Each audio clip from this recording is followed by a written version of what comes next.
Hi good evening everyone. Rajasthan question bank पर आपका हार्दिक स्वागत है। आज की जो हमारी क्लास है वो राजस्थान के अंदर जो ईओआरओ पार्ट बी के अंदर जो योजनाएं दी गई थी उनसे रिलेटेड है। फर्स्ट क्वेश्चन क्या है कि स्वच्छ भारत मिशन शहरी का प्रथम चरण कब से कब तक था। तो ऑप्शन कौन सा सही हो जाएगा इसमें? ऑप्शन ए है इसमें 2 अक्टूबर से 2 अक्टूबर 2013 से 2 अक्टूबर 2018। ये गलत है। फिर ऑप्शन दिया गया है आपको 2 अक्टूबर 2015 से 2 अक्टूबर 2020 तक। ये भी गलत है। 2 अक्टूबर 2016 से 2 अक्टूबर 2021 तक। ये भी गलत है। तो ऑप्शन नंबर कौन सा करेक्ट हो जाएगा? बी करेक्ट हो जाएगा। जो स्वच्छ भारत मिशन का जो प्रथम चरण था वो कब से कब तक था? तो याद रखिएगा वो आपके 2 अक्टूबर से लेके 2 अक्टूबर तक चला था। पहली चीज तो ये याद रखिएगा। ईयर कब तक था? तो 2014 से था। और 2014 से वो 5 साल के लिए चला था 2019 तक। ये चीज आपको याद रह जाएगी। तो ऑप्शन नंबर मेरा बी यहाँ पे करेक्ट हो जाएगा। नेक्स्ट देखिएगा, स्वच्छ भारत मिशन शहरी के उद्देश्य क्या थे? तो ऑप्शन पढ़िएगा।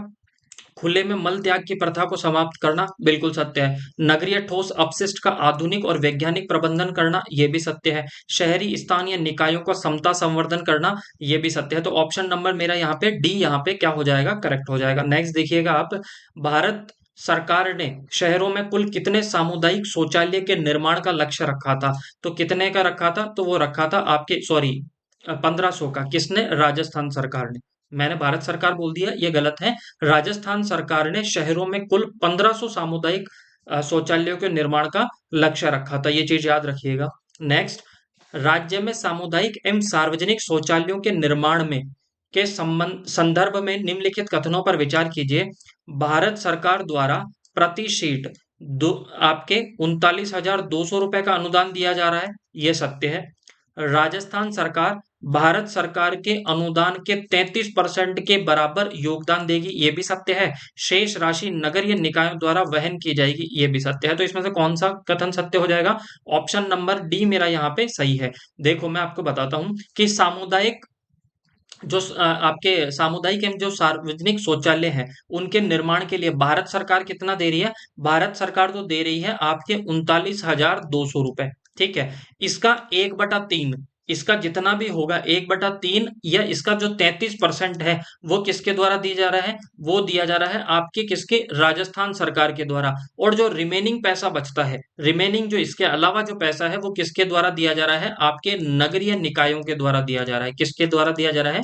नगरीय निकायों के द्वारा दिया जा रहा है। ये चीज आप जरूर याद रखिएगा। ठीक है। नेक्स्ट देखिएगा, प्रत्येक मकान में शौचालय निर्माण की अनुमानित लागत कितनी निर्धारित की गई है? तो कितनी निर्धारित की गई है? 20,000 रुपए, 35,000 रुपए, 40,000 रुपए, ये 60,000 रुपए। तो ऑप्शन नंबर मेरा यहाँ पे ए करेक्ट हो जाता है, 20,000 रुपए।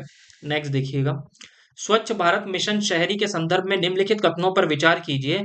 इनमें से लगभग 66 लाख सामुदायिक शौचालयों के निर्माण का लक्ष्य रखा गया है।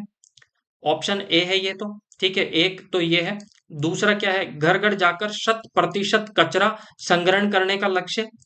इसमें विषय आधारित स्वच्छता अभियानों का आयोजन किया जा रहा है। तो एक बात बताओ, ये स्वच्छ भारत का इरादा, ये आपके जो घरों के आगे जो गाड़ी आती है, ठीक है, ये किसके तहत है? ये स्वच्छ भारत मिशन के तहत है। तो इसका मतलब ये तो मेरा सही होगा। ठीक है। इसमें विषय आधारित स्वच्छता अभियानों का आयोजन किया जा रहा है, ये भी सही है। ठीक है। ऊपर वाले का मेरे को पता नहीं है, पर मेरे को ये पता है कि ऑप्शन नंबर 2 तो मेरा यहाँ पे करेक्ट होगा। इसका मतलब ये ऑप्शन तो मेरा गया, ये ऑप्शन तो मेरा गया। इसमें मेरे को ये पता है कि मेरा 3 भी सही है, तो इसका मतलब ये ऑप्शन भी यहाँ पे गलत गया। अब ये तो ये सही होगा और ये यहाँ पे ये सही होगा। थोड़ा सा आप सोचिए कि 66 लाख सामुदायिक शौचालय बनेंगे क्या? व्यक्तिगत शौचालय या किसी एक घर के मकान के अंदर, या हर मकान के लिए एक शौचालय देखा जाए तो भी बहुत ज्यादा हो जाते हैं। ये 66 लाख सामुदायिक शौचालय का निर्माण हो सकता है कि? ये तो पॉसिबिलिटी नहीं है। तो ये ऑप्शन मेरा गलत था। सामुदायिक शौचालयों का निर्माण का लक्ष्य कितना रखा गया था?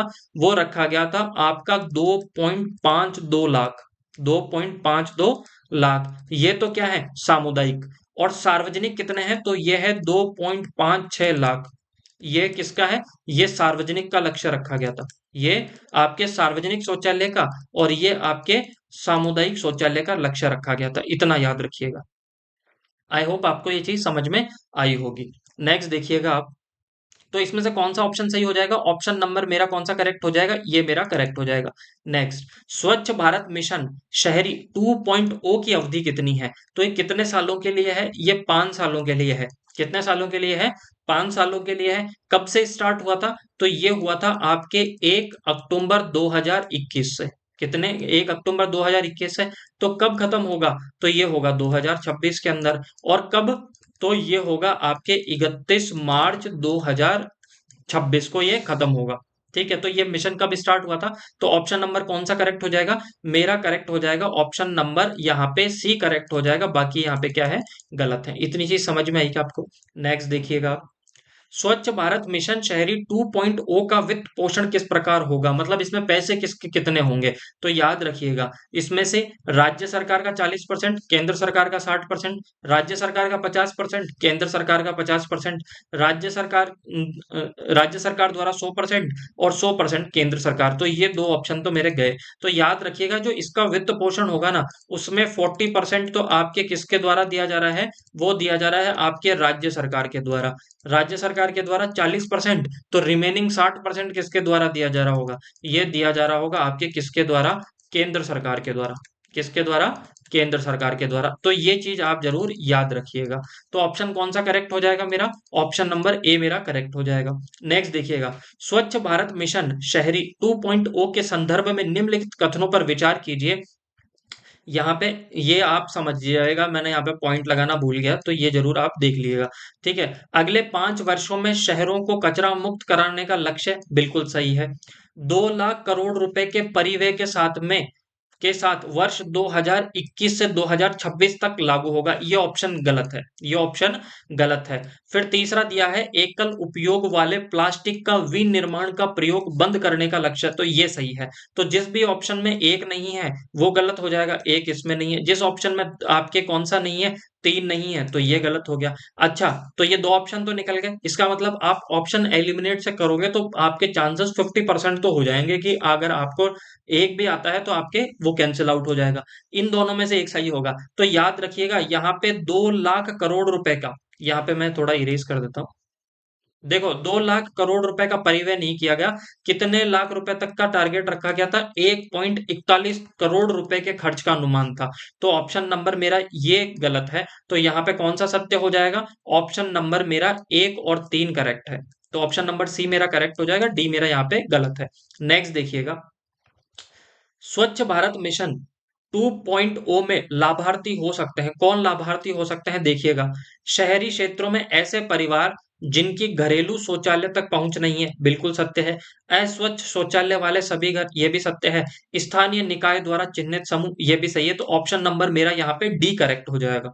नेक्स्ट देखिएगा, राज्य में जैव चिकित्सा अपशिष्ट ट्रीटमेंट प्लांट निम्न में से किन जिलों में स्थापित हैं? ऑप्शन दिया गया है भरतपुर में, जयपुर में, दौसा में, बीकानेर में, अजमेर में और भीलवाड़ा में। तो इसमें से कौन सा सत्य हो जाएगा? आप बताइएगा, कौन सा सत्य हो जाएगा आपके यहाँ पे? तो ऑप्शन नंबर मेरा यहाँ पे डी करेक्ट हो जाएगा। ऑप्शन नंबर यहाँ पे कौन सा करेक्ट हो जाएगा आपके? डी यहाँ पे मेरा करेक्ट है। इतनी चीज आपको याद रह जाएगी। अब एक चीज याद रखिएगा, अब आप कहोगे कैसे याद रहेगा? तो जिन 3 जिलों के अंदर आपके क्या बना है? नगर निगम बना है, वो तो इसके अंदर शामिल है ही है। जयपुर राजधानी है इसलिए शामिल है। दो याद रखना, दौसा और अजमेर। अब देखो, एक चीज और याद रखिएगा, यहां से एक तो कौन सा? बी, बी, बी याद रखिएगा। कौन सा? ट्रिपल बी याद रखिएगा। एक बी से क्या याद रखोगे आप? भरतपुर। एक बी से क्या याद रखना है आपको? भरतपुर। एक बी से क्या याद रखना है आपको?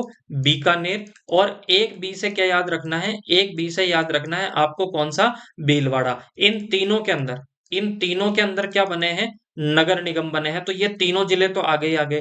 एक हमारे राजधानी है जयपुर। ठीक है, तो इसके अलावा आपको कौन सा याद करना है? अजमेर। अजमेर, और आपको दूसरा कौन सा याद रखना है? दौसा। कौन सा? दौसा। इन जिलों के अंदर क्या है? इन जिलों के अंदर जैव चिकित्सा अपशिष्ट ट्रीटमेंट प्लांट स्थापित किया गया है। याद रह जाएगा। नेक्स्ट देखिएगा, ये 2 बार आ गया तो ऑप्शन नंबर डी करेक्ट है। नेक्स्ट देखिएगा आप, स्वच्छ भारत मिशन 2.0 के अंतर्गत लाभार्थी को मिलने वाली सहायता कितनी है? स्वच्छ भारत मिशन 2.0 के अंतर्गत लाभार्थी को मिलने वाली सहायता कितनी होगी? 50,000 रुपए, 56,677 रुपए, आपके 65,671 रुपए, और यहाँ पे 66,677 रुपए। तो ऑप्शन नंबर डी मेरा यहाँ पे करेक्ट हो जाएगा। देखिएगा नेक्स्ट, स्वच्छ भारत मिशन शहरी 2.0 के अंतर्गत लाभार्थी को मिलने वाली सहायता के संदर्भ में निम्नलिखित कथनों पर विचार कीजिए। लाभार्थी को आपके 66,577 रुपए की राशि प्राप्त होगी, तो ये तो मेरा गलत है। अभी हमने पढ़ा था कि कितनी राशि प्राप्त होगी, तो वो 66,677 रुपए यहाँ पे क्या होंगे, प्राप्त होंगे। ये चीज तो ये गलत है। यह राशि लाभार्थी को सीधे बैंक खाते, डीबीटी, डीबीटी का मतलब होता है डायरेक्ट टू बैंक ट्रांसफर के माध्यम से मिलेगी, तो ये भी मेरा सत्य है। ठीक है, ऑप्शन नंबर एक तो मेरा गलत हो गया। भुगतान 2 किस्तों में किया जाएगा, तो ये भी सत्य है। तो ऑप्शन नंबर मेरा यहाँ पे 2 और 3 यहाँ पे क्या हो गया है, करेक्ट हो गया। नेक्स्ट देखिएगा, स्वच्छ भारत मिशन शहरी किस मंत्रालय द्वारा क्रियान्वित किया जा रहा है? तो किसके द्वारा क्रियान्वित किया जा रहा है?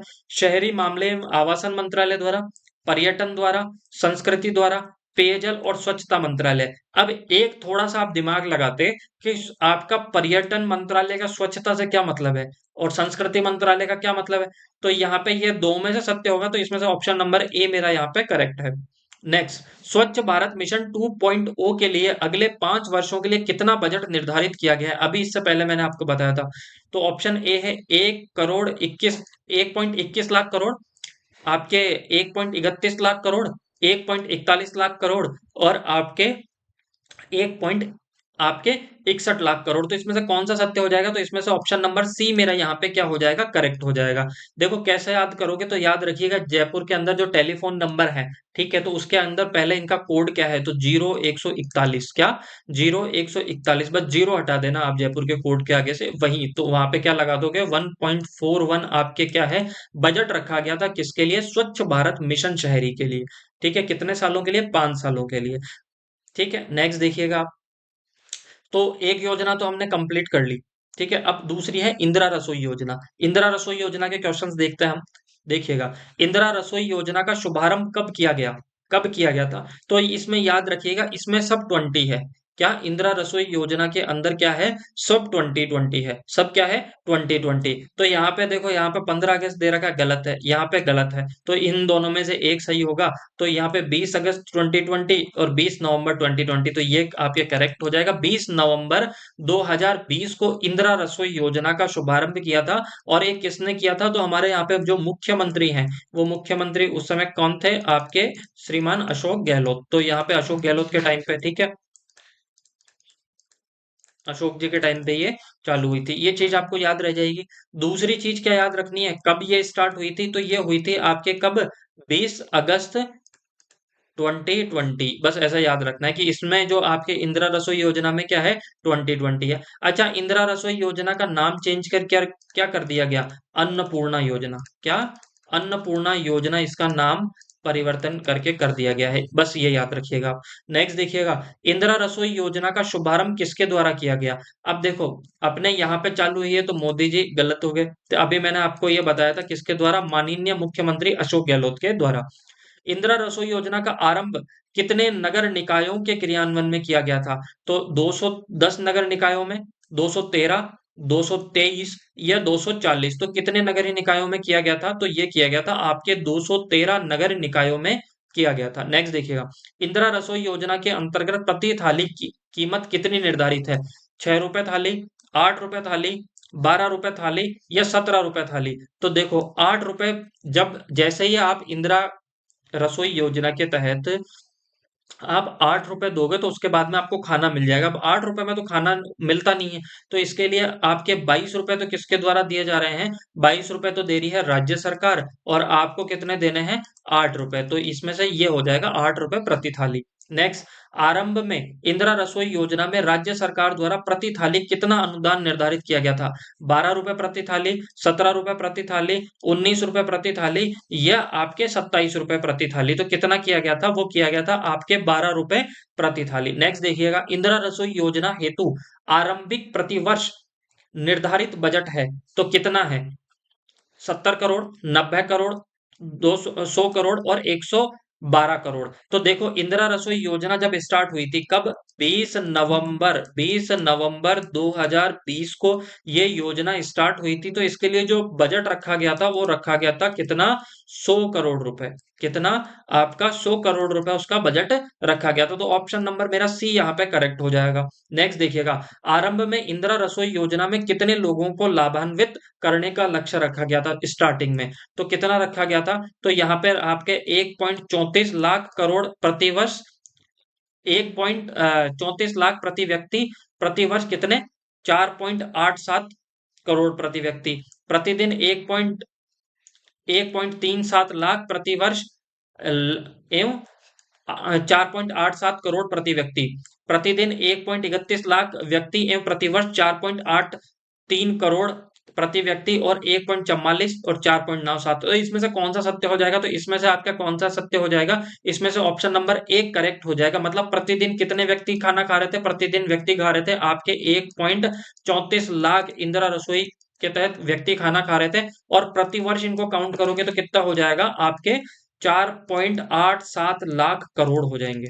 ठीक है, ये चीज आप याद रखिएगा। नेक्स्ट देखिएगा, आरंभिक इंदिरा रसोई योजना के संदर्भ में निम्नलिखित कथनों पर विचार कीजिए।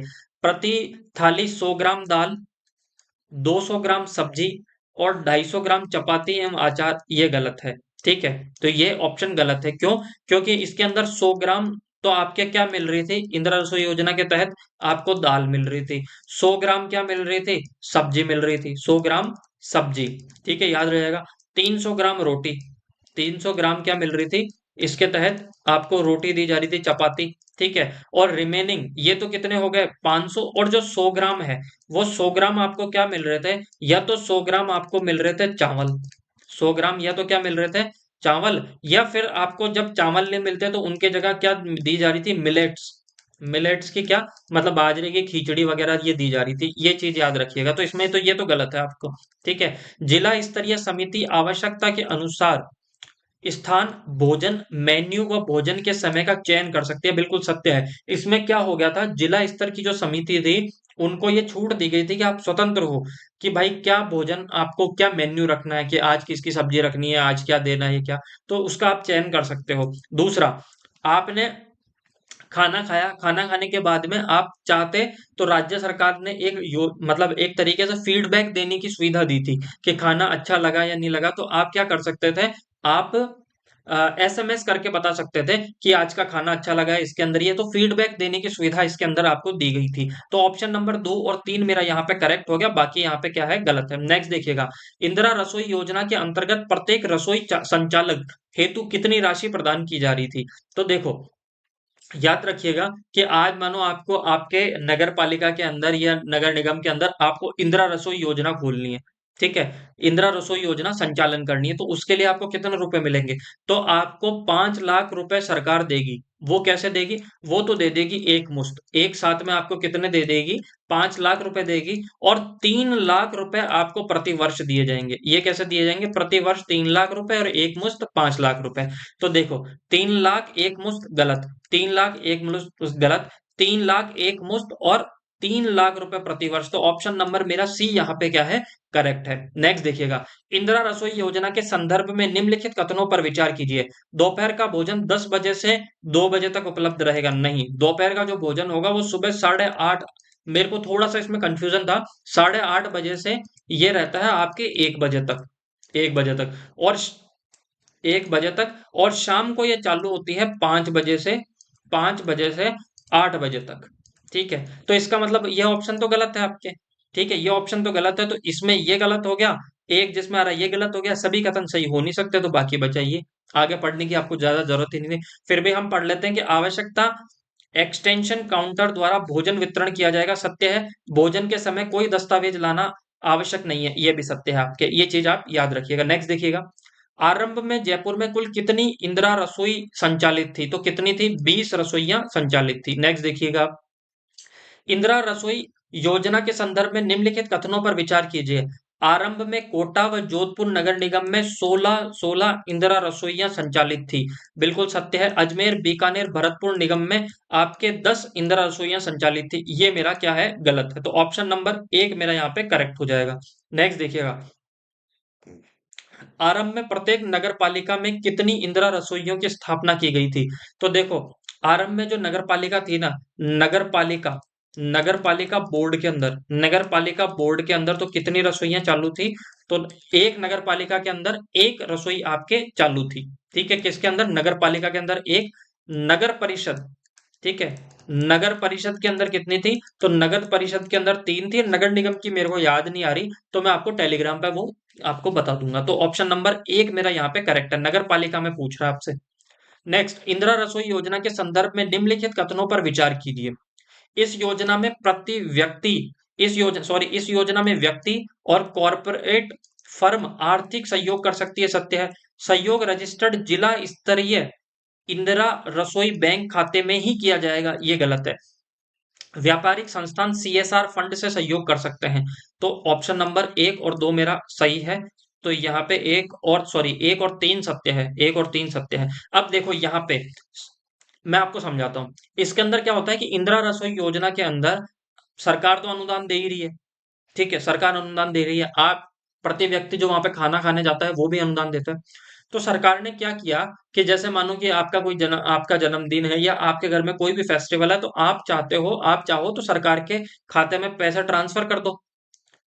और आपकी तरफ से उनको क्या मिल जाएगी? जिनको भी आवश्यकता के अनुसार, जिनको आवश्यकता है उनको क्या मिल जाएगा? इंदिरा रसोई योजना के तहत खाना मिल जाएगा। अब आप पैसा किसके अंदर भेजो? तो पैसा दो जगह भेज सकते हो। एक तो आप मुख्यमंत्री सहायता कोष के अंदर भेज सकते हो। ठीक, किसके अंदर? मुख्यमंत्री मुख्यमंत्री सहायता कोष के अंदर भेज सकते हो। मुख्यमंत्री सहायता कोष के अंदर भेज सकते हो। और दूसरा कहाँ पे भेज सकते हो आप? सहयोग रजिस्टर्ड जिला स्तरीय इंदिरा रसोई बैंक खाते में। तो दो जगह भेज सकते हो आप, एक तो मुख्यमंत्री सहायता कोष के अंदर भेज सकते हो और एक यहाँ पे भेज सकते हो।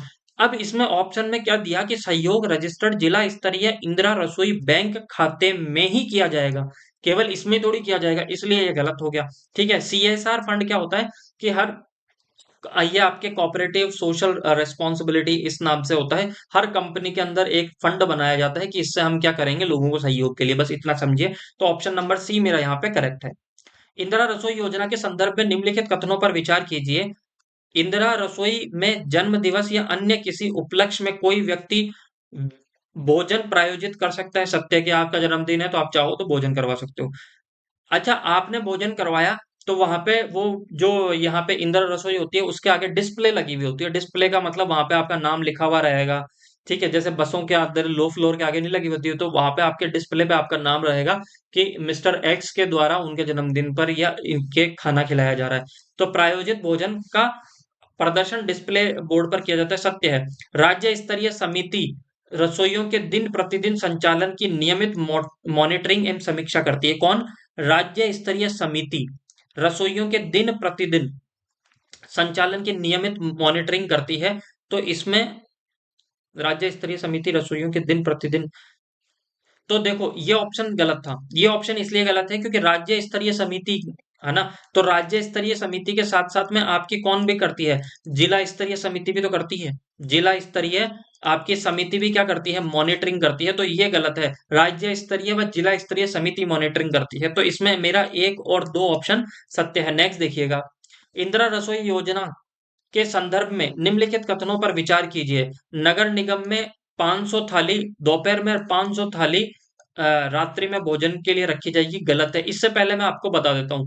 देखो नगर निगम है ना, नगर निगम नगर निगम के अंदर 300 थाली तो सुबह और 300 थाली क्या शाम को। ये तो 300 थाली तो सुबह और 300 थाली शाम को। और वैसे ही आपके जो नगर परिषद है, क्या नगर परिषद और नगर पालिका बोर्ड, क्या नगर परिषद और नगर पालिका बोर्ड, नगर पालिका बोर्ड, इन दोनों के अंदर क्या किया जाएगा? इन दोनों के अंदर यहाँ पे 150 थाली सुबह और 150 थाली क्या किया जाता है? शाम को भोजन कराया जाता है। ठीक है, ये शाम को, बस इतना याद रखिएगा।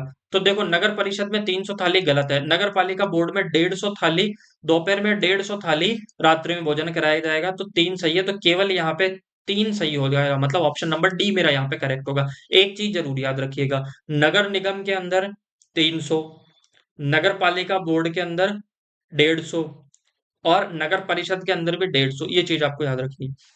प्रत्येक नगर परिषद में कितनी इंदिरा रसोई की स्थापना की जाती है? तो मैंने बताया था ना आपको कि नगर पालिका बोर्ड के अंदर तो एक इंदिरा रसोई, और ये तो है आपके नगर पालिका बोर्ड के अंदर, नगर पालिका बोर्ड के अंदर एक, और आपके 3 होती है नगर परिषद के अंदर। किसके अंदर? नगर परिषद के अंदर। ये चीज आप जरूर याद रखिएगा। तो इसमें से कौन सा सत्य हो जाएगा? इसमें ऑप्शन नंबर आपका ए सत्य हो जाएगा। नेक्स्ट देखिएगा आप, इंदिरा रसोई योजना का नाम बदलकर क्या कर दिया गया है? अन्नपूर्णा रसोई योजना, दीनदयाल रसोई योजना, अन्नदायी रसोई योजना और मिलेट्स प्लस योजना। तो ऑप्शन नंबर ए मेरा यहाँ पे करेक्ट है। इंदिरा रसोई योजना को कितनी रसोइयों के साथ में आरंभ किया गया था?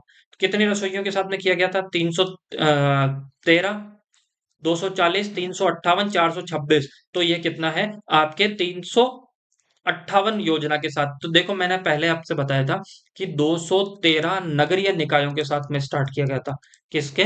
213 नगरीय निकायों का। मतलब एक तरीके से मैं बात लूं कि 213 जगह पर यह स्टार्ट किया गया था। और टोटल कितनी रसोइयां थी? एक नगर पालिका में हो सकता है कि उस समय नगर निकाय के अंदर 2 रसोइयां भी हो। तो 313 नगरीय निकायों के अंदर 358 रसोइयों के साथ में स्टार्ट किया गया था। तो रसोइयां कितनी थी? रसोइयां कितनी थी? तो रसोइयां थी 358। ठीक है, ये चीज याद रह जाएगी। नेक्स्ट, इंदिरा रसोई योजना के तहत रात्रि का भोजन का समय निर्धारण किया गया है। अभी मैंने बताया था शाम को 5 बजे से 8 बजे तक खा लो, नहीं तो बाद में रसोई बंद। ठीक है, वर्तमान में अन्नपूर्णा रसोई योजना के तहत कितने ग्राम भोजन दिया जा रहा है? तो हमने पढ़ा था कितने ग्राम? 600 ग्राम। 100 ग्राम दाल, 100 ग्राम सब्जी, 300 ग्राम चपाती और 100 ग्राम या तो चावल दे देंगे या मिलेट्स दे देंगे, साथ में अचार वाचार भी दिया जाता है, बट टोटल 600 ग्राम है। इंदिरा रसोई के संचालन हेतु प्रतिवर्ष कितनी राशि प्रदान किए जाने का प्रावधान है? 2 लाख, 3 लाख, 5 लाख, 7 लाख। तो कितने? 3 लाख। तो क्यों? देखो अभी मैंने बताया था 5 लाख रुपए तो आपको एक साथ इकट्ठे दे दिए जाएंगे, एक मुश्त। और 3 लाख रुपए आपको कैसे दिए जाते हैं? प्रतिवर्ष दिए जाते हैं। कैसे दिए जाते हैं? प्रतिवर्ष दिए जाते हैं। तो ये चीज याद रखिए, ऑप्शन नंबर बी मेरा यहाँ पे करेक्ट है। इंदिरा रसोई योजना का आदर्श वाक्य क्या है? कोई भी भूखा ना सोए, सभी के लिए भोजन, पौष्टिक भोजन एवं स्वास्थ्य विकास, कोई भी खाली पेट ना सोए। तो कौन सा सत्य हो जाएगा? कोई भी भूखा ना सोए। इंदिरा रसोई योजना के संचालन की जिम्मेदारी सरकार के किस विभाग को सौंपी गई है? खाद्य एवं नागरिक आपूर्ति विभाग गलत, लोक स्वास्थ्य विभाग गलत, सहकारिता विभाग ये भी गलत है। तो किसको सौंपी गई है? स्वायत्त या शासन विभाग को। फिर वर्तमान में अन्नपूर्णा रसोई थाली में शामिल है, क्या क्या शामिल है? 200 ग्राम दाल गलत है, 100 ग्राम दाल, 200 ग्राम सब्जी ये गलत है। ठीक है, तो 100 ग्राम दाल, 100 ग्राम सब्जी, 250 ग्राम चपाती ये गलत है। ऑप्शन नंबर यहाँ पे डी में। प्रधानमंत्री आवास योजना का आरंभ कब हुआ था? तो प्रधानमंत्री आवास योजना का आरंभ कब हुआ था? तो ऑप्शन दिया गया है 15 जून 2015, 25 जून 2015, 15 जून 2016 और 25 जून 2016। तो देखो ये तो ऑप्शन गए, और ऑप्शन नंबर बी आपका यहाँ पे क्या हो जाएगा? करेक्ट हो जाएगा। नेक्स्ट देखिएगा, प्रधानमंत्री आवास योजना शहरी के संदर्भ में निम्नलिखित कथनों पर विचार कीजिए। इसका क्रियान्वयन आवासन और शहरी कार्यालय मंत्रालय के द्वारा किया जा रहा है, बिल्कुल सत्य है। इसका लक्ष्य राष्ट्रीय स्वतंत्रता 75वें वर्ष तक सभी पात्र शहरी परिवारों को पक्के घर उपलब्ध कराना था, बिल्कुल ये भी सत्य ऑप्शन है। यह मांग संचालित दृष्टिकोण को अपनाता है, ये भी सत्य है। देखो प्रधानमंत्री आवास जो योजना है ये कब चालू हुई थी आपके? ये चालू हुई थी आपके 25 जून 2015 को। और जब ये 25 जून 2015 को चालू हुई थी तो इसका ये लक्ष्य था कि जब हमारे आजादी के 75 वर्ष पूरे हो जाए। और आजादी के 75 वर्ष कब पूरे हो रहे थे? 2022 के अंदर। कब पूरे हो रहे थे? 2022 के अंदर। तो इसमें यह था कि शहर के अंदर जो भी पात्र हैं, मतलब जो भी इस योजना के पात्र हैं, वो उन सब के पास में क्या हो? पक्के मकान हो। ठीक है, ये याद रह जाएगा। इसलिए तीनों ही ऑप्शन यहाँ पे क्या है?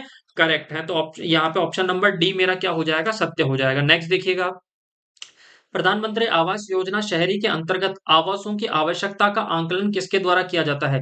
किसके द्वारा किया जाता है? आवासन और शहरी कार्यालय मंत्रालय के द्वारा। ऑप्शन बी है केंद्रीय गृह मंत्रालय के द्वारा, राज्य सरकारों के द्वारा और सहकारिता विभाग के द्वारा। तो ऑप्शन नंबर सी मेरा करेक्ट हो जाएगा कि प्रधानमंत्री आवास योजना शहरी के अंतर्गत आवासों की आवश्यकता का आंकलन, कि भाई किन किन लोगों को प्रधानमंत्री आवास योजना की जरूरत है, उसका आंकलन किसके द्वारा किया जाता है? तो वो किया जाता है हमारे राज्य सरकारों के द्वारा। नेक्स्ट देखिएगा आप, प्रधानमंत्री आवास योजना शहरी के संदर्भ में निम्नलिखित कथनों पर विचार कीजिए। इसमें देश के सभी नगरीय क्षेत्र शामिल हैं। तो ऑप्शन एक मेरा क्या है, सही है। केवल महिला सदस्य के नाम पर घरों का स्वामित्व प्रदान किया जाता है, ये नहीं है। ये है कि प्रायोरिटी उनको दी जाती है कि महिलाओं के नाम पर, ठीक है। पर ऐसा नहीं है कि केवल महिलाओं के नाम पर, पुरुषों के नाम पर भी ये होता है, पर ज्यादातर महिलाओं के नाम पर होता है। बस ये ऑप्शन सही है मेरा। तो ऑप्शन नंबर 2 जिसमें आ रहा था वो तो मेरा गलत है, और सभी कथन सही हो नहीं सकते क्योंकि 2 ऑलरेडी गलत है। तो ऑप्शन नंबर सी मेरा यहाँ पे क्या हो जाएगा, करेक्ट हो जाएगा। आवासन आवंटन में समाज के कमजोर वर्गों को प्राथमिकता दी गई है, बिल्कुल सही है कि प्रधानमंत्री आवास योजना के तहत चाहे वो आपके ईडब्ल्यूएस हो, चाहे वो एससी हो, चाहे एसटी हो, वह सारे के सारे लोग जो क्या है, कमजोर वर्गों से बिलोंग करते हैं, उनको इसमें क्या दी गई है, प्रायोरिटी दी गई है। तो ये चीज आप याद रखिएगा। प्रधानमंत्री आवास योजना को कितने घटकों में विभाजित किया गया है, कितने घटकों में विभाजित किया गया है प्रधानमंत्री आवास योजना का, तो ऑप्शन नंबर 4 मेरा यहाँ पे करेक्ट हो जाएगा। नेक्स्ट, प्रधानमंत्री आवास योजना में स्व स्थानीय स्लम पुनर्विकास घटक आई आईएसएसआर में कितनी सरकारी अनुदान दिया जाता है, तो ऑप्शन ए आपका है 1 लाख प्रति आवास, ऑप्शन आपका है 1.41 लाख प्रति आवास, ऑप्शन सी है 1.5 लाख प्रति आवास, और ऑप्शन 1.61 प्रति लाख आवास। तो याद रखिएगा जो स्लम एरिया में रहते हैं उनके लिए पक्के मकान बनाने के लिए कितना अनुदान दिया जा रहा है, तो ये अनुदान दिया जा रहा है आपके 1 लाख रुपए प्रति आवास।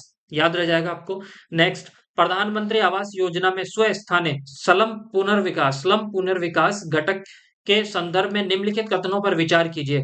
पुनर्विकास निजी विकासकर्ताओं की भागीदारी में किया जा सकता है, बिल्कुल सत्य है।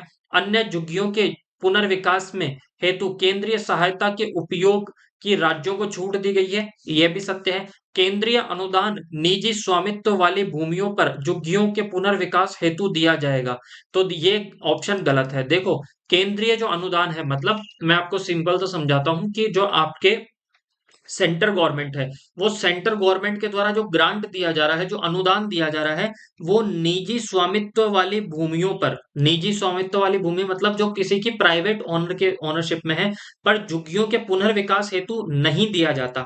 तो यह ऑप्शन इसमें केवल और केवल मेरा 1 और 2 यहाँ पे सत्य हो जाएगा।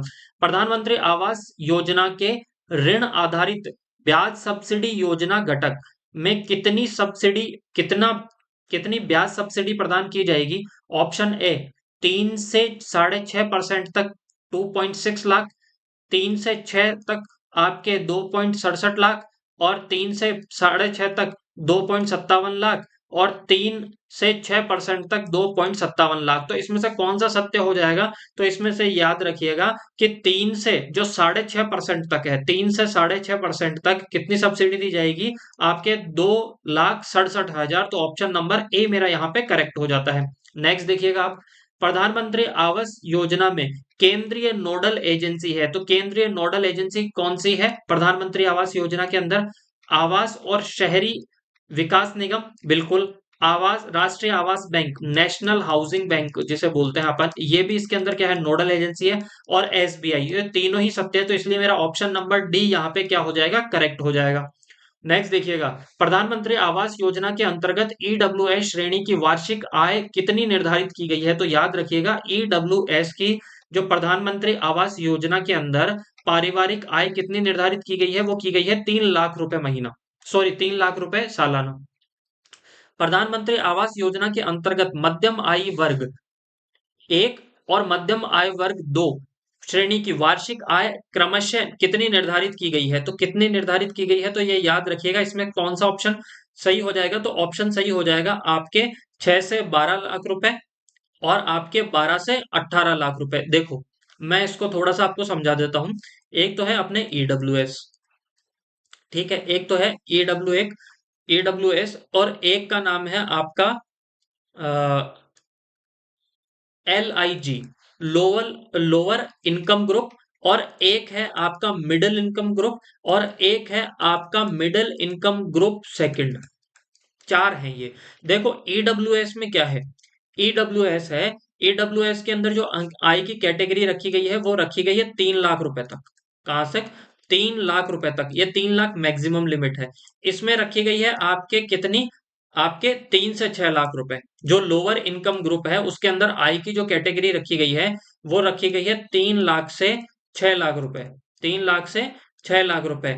और मिडिल इनकम ग्रुप है उसके अंदर रखी गई है आपके 6 से 12 लाख, 6 से 12 लाख। और आपका मिडिल इनकम ग्रुप सेकंड है, उसमें रखी गई है 12 लाख से 18 लाख रुपए। ये चीज आप याद रखिएगा। तो ऑप्शन नंबर बी मेरा यहाँ पे करेक्ट हो जाएगा।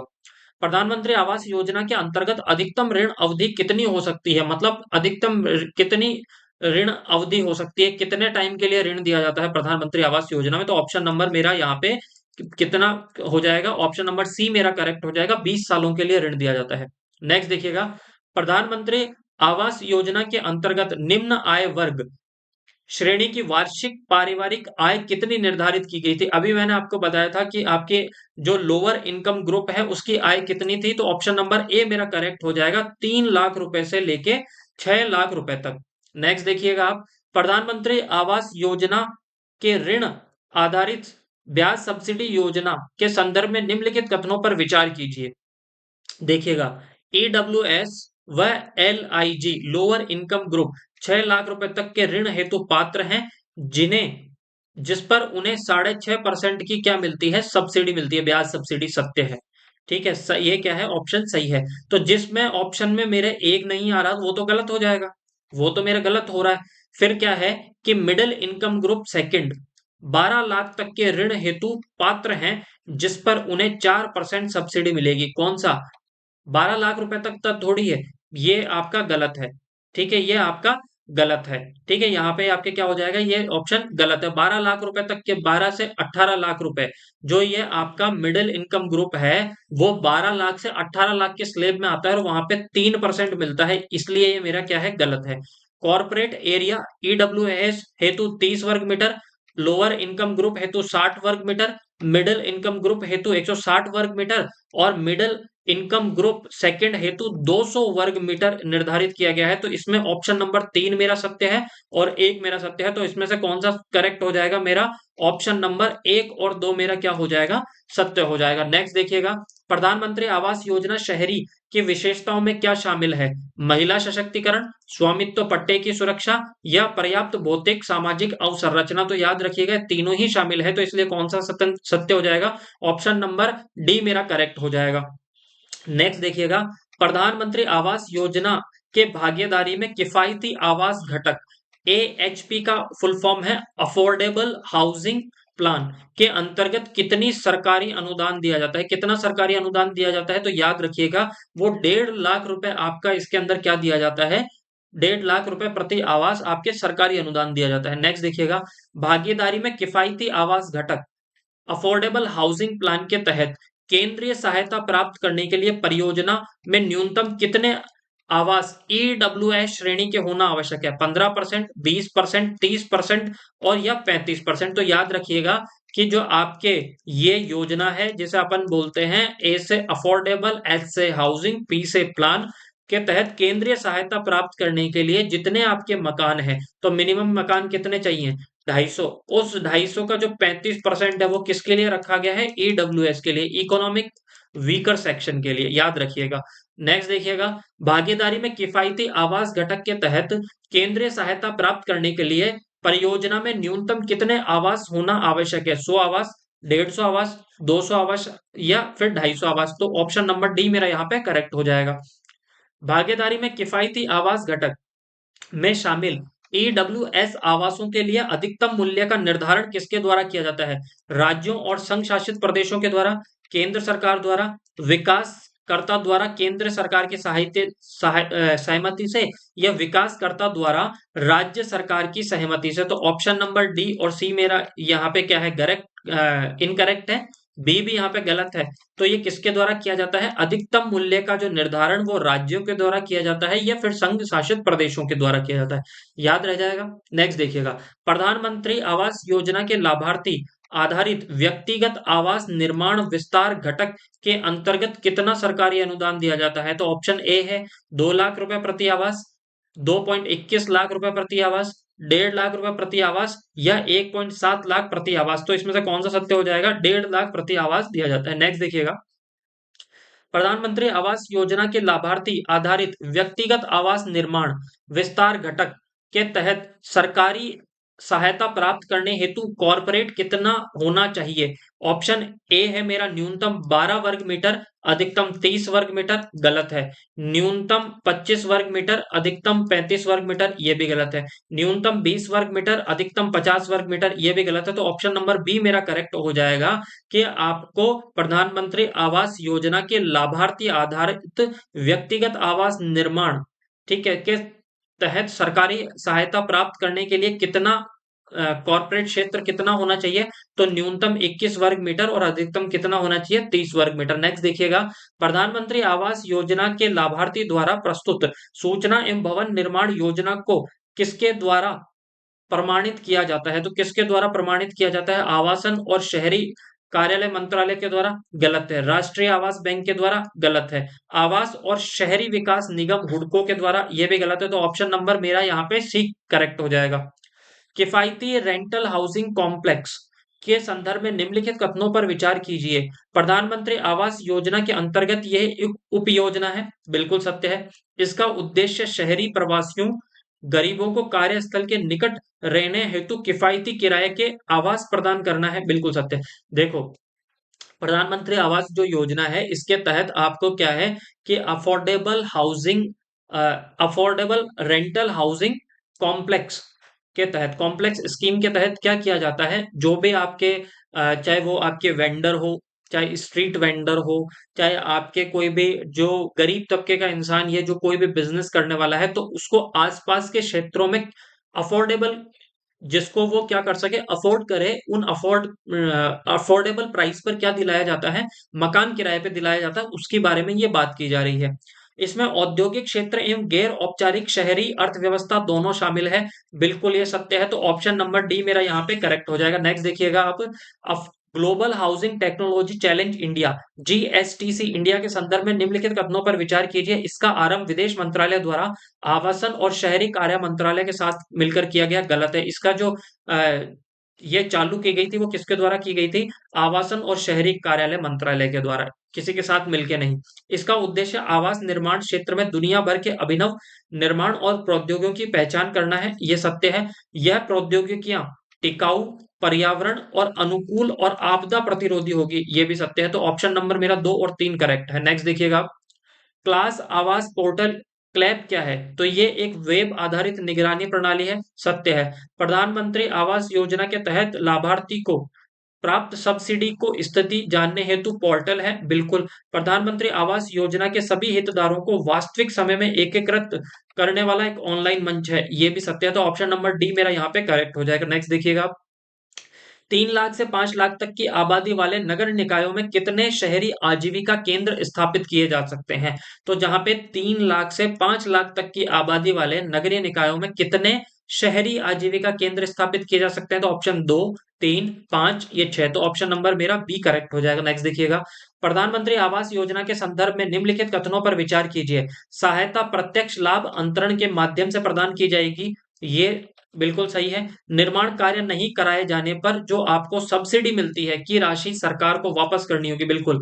प्रधानमंत्री आवास योजना के तहत यदि मानो सपोज आपको 1.5 लाख रुपए मिले हैं, आपने मकान का कार्य स्टार्ट करवाया, आपने नींव डलवाई और उसके बाद में काम बंद करवा दिया, तो यदि अगर आपने निर्माण जो कार्य है वो बीच में ही आपने क्या करवा दिया, बंद करवा दिया, पूरा नहीं करवाया, तो जो आपको अनुदान मिला है, जो सब्सिडी मिली है, वो सब्सिडी क्या हो जाएगी? वो आपको आपसे वापस ले ली जाएगी।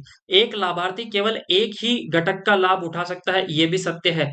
तो कौन सा सही हो जाएगा? तो ऑप्शन नंबर डी मेरा यहाँ पे करेक्ट हो जाएगा। नेक्स्ट देखिएगा आप, तो एक योजना तो हमने कंप्लीट कर ली। नेक्स्ट योजना है आपके इंदिरा गांधी शहरी रोजगार गारंटी योजना, इसके बारे में देख तो पढ़ते हैं अपन। इंदिरा गांधी शहरी रोजगार गारंटी योजना का आरंभ कब हुआ? 9 नवंबर 2021 को, 9 नवंबर 2022 को, 9 सितंबर 2021 को, या 9 सितंबर 2022 को। तो याद रखिएगा, इंदिरा गांधी शहरी रोजगार गारंटी योजना का जो आरंभ हुआ था वो 9 सितंबर 2022 को हुआ था। नेक्स्ट देखिएगा, इंदिरा गांधी शहरी रोजगार गारंटी योजना का क्रियान्वयन किसके द्वारा किया जा रहा है? स्वायत्त शासन विभाग के द्वारा, सहकारिता विभाग के द्वारा, लोक कल्याण विभाग के द्वारा या आयोजना विभाग के द्वारा। तो इसमें से कौन सा मेरा सत्य हो जाएगा? ऑप्शन नंबर ए मेरा यहाँ पे करेक्ट हो जाएगा। नेक्स्ट देखिएगा, मूल रूप से इंदिरा गांधी शहरी रोजगार गारंटी योजना के तहत कितने दिनों का रोजगार निर्धारित किया गया था? तो ये जब इंदिरा गांधी शहरी रोजगार गारंटी योजना बनी थी उसके तहत कितना 100 दिनों का किया गया था, और बाद में बनाकर इसको कितना कर दिया गया है? 125 दिन क्या कर दिया गया। तो ऑप्शन नंबर मेरा यहाँ पे कौन सा करेक्ट हो जाएगा? ए यहाँ पे मेरा करेक्ट हो जाएगा। नेक्स्ट देखिएगा, मूल रूप से इंदिरा गांधी शहरी रोजगार गारंटी योजना हेतु कितना वार्षिक बजट तय किया गया था? 600 करोड़, 800 करोड़, 832 करोड़ और 832.41 करोड़। तो जब इंदिरा गांधी शहरी रोजगार गारंटी योजना बनी थी जब 9 सितंबर 2022 को, तो इसके लिए कितना? तो इसके लिए 800 करोड़ रुपए, कितना? 800 करोड़ रुपए आपके क्या किए गए थे? निर्धारित किए गए थे। ये चीज आप याद रखिएगा। अभी कितने हैं तो एक बार आप चेक कर लीजिएगा, पर जहां तक मुझे याद है इसके लिए कितने अभी कितने हैं? 1100 करोड़ रुपए है। नेक्स्ट देखिएगा आप, इंदिरा गांधी शहरी रोजगार गारंटी योजना के अंतर्गत काम मांगने पर कितने दिनों में काम उपलब्ध कराया जाएगा? ऑप्शन ए है काम मांगे जाने की तारीख से 7 दिन में, काम मांगे जाने की तारीख से 10 दिन में, काम मांगे जाने की तारीख से 14 दिनों में, और काम मांगे जाने की तारीख से 15 दिनों में। तो ऑप्शन नंबर डी मेरा यहाँ पे करेक्ट हो जाएगा। इंदिरा गांधी शहरी रोजगार गारंटी योजना के अंतर्गत काम मांगने पर 15 दिनों के अंदर क्या कर दिया जाएगा? आपको रोजगार उपलब्ध कराया जाएगा। नेक्स्ट देखिएगा, इंदिरा गांधी शहरी रोजगार गारंटी योजना के संदर्भ में निम्नलिखित कथनों पर विचार कीजिए। जन आधार कार्ड धारक राज्य का कोई भी परिवार योजना में आवेदन कर सकता है? नहीं। फिर देखिएगा, कार्यों हेतु भुगतान जन आधार से लिंक बैंक खाते के अंदर 20 दिन में किया जाएगा। ये गलत है कि अगर आपने कार्य कर दिया है तो आपको जो पेमेंट मिलेगा वो कितने दिनों के अंदर मिलेगा? 15 दिनों के अंदर मिलेगा। 18 से 65 वर्ष तक की आयु के सदस्य रोजगार के पात्र होंगे, ये भी गलत है। 18 से 60 नहीं है, एज कितनी है आपकी? ये है एज 18 वर्ष से कितनी? आपके 60 वर्ष। कितनी है? 60 वर्ष। तो ऑप्शन नंबर इसमें कौन सा करेक्ट होगा? कोई भी इसमें सत्य नहीं है, सॉरी, कोई भी इसमें सत्य नहीं है। नेक्स्ट देखिएगा, इंदिरा गांधी शहरी रोजगार गारंटी योजना के अंतर्गत न्यूनतम कितना पारिश्रमिक दिया जाता है?